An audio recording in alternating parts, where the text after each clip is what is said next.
Alright everybody, bringing you another video here, LS 5.3. Just gonna kind of tear down the crank here, tear the pistons out, all that fun stuff. So without delays and boring commentary here, we'll get cracking. Kind of already loosened a little bit of stuff. Just gonna start working on getting some more of this broke down.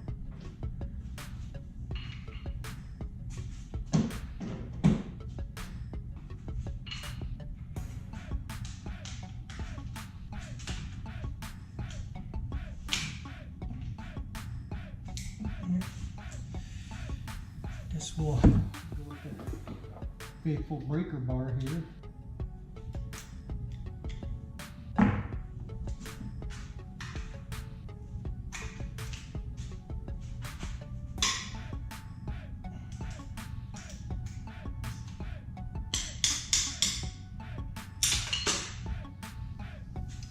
Until I make stupid mistakes like that.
show you guys all the boring stuff here and get a time lapse going.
Alright everybody, so got her all torn down. Things look really good. You can still see cross hatches in there.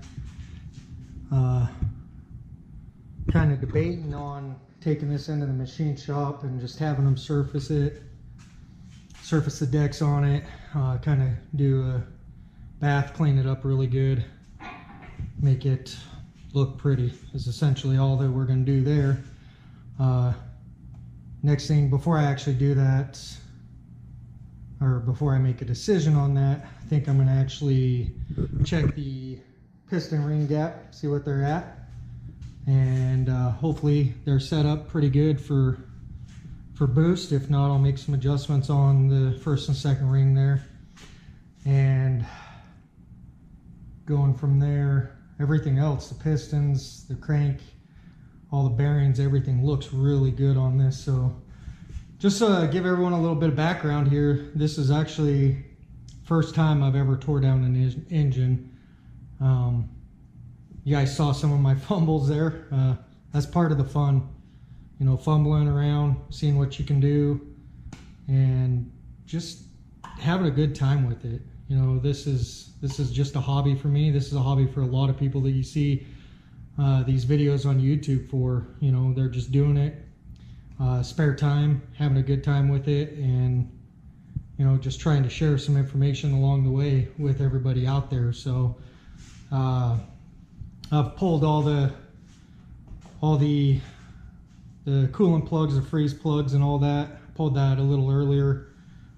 Just went to Home Depot and got me a 3/8 rod. I believe it's 36 inches long by 3/8. Fits perfect for popping out that dumbbell at the end.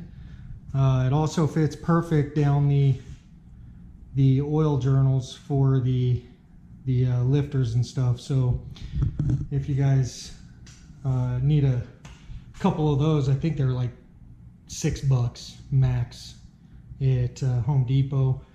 If you're looking at changing a cam without actually pulling your lifters out, pulling the heads off and all that. So worked really well for getting that dumbbell out. I don't know if there's another way. I just kind of pulled the little freeze plug up front, shoved that rod through, popped the dumbbell out the back side. So that was the easiest way I could come up with. So just moving forward here, guys, got a bunch of parts showing up. I've got front cover already, gaskets, all that stuff. The front cover I got has 2 AN10 fittings on it, so you can run your oil drain off your turbo on either side. You just plug up the one, or you can run it for twins. The reason why I bought that was it was actually right about the same price as the GM. I did get that from Brian Tooley. I've gotten a lot of my parts from Brian Tooley or from Texas Speed. There is a mess here, but I do have some Texas Speed toys back here, which will be another video. These are the CNC LS6 heads, which makes them either the 243 or 799. Pretty sure that all of them come 799 because that's easier ones for them to get than they CNC them. I'm gonna port the combustion chamber on them, which is a new adventure for me as well. I've actually got a set of which ones do I got here? Got these came with the engines. 862s. I'm gonna test on those. When I bought the engines, he gave me those. They're already ported and the heads are already ported and polished, so I just need to kind of test my porting and polishing there. And then I've got another set of 799s on this LQ4 here. So I'm gonna tinker around with these 862s before I touch those $1,500 heads. So I do want to clean up the combustion chamber. They are the sand molded ones, so I just want to smooth those out is all I'm looking to do, just to kind of hopefully eliminate the carbon buildup in the combustion chamber. That is solely all I'm looking to do there. I'm not looking to gain any more chamber at all. That will be another video once I get to that point. So I hope you guys learned a little bit, got to see through some of my fumbles, and hopefully I'm able to help at least one person out there, a little bit of knowledge, and I'm going to carry on making these videos and providing this information for you guys as I learn. So if you guys like the video, hit the like button, subscribe, follow, do what you need to do, and we will be back again for another video. Thank you. Have a good one.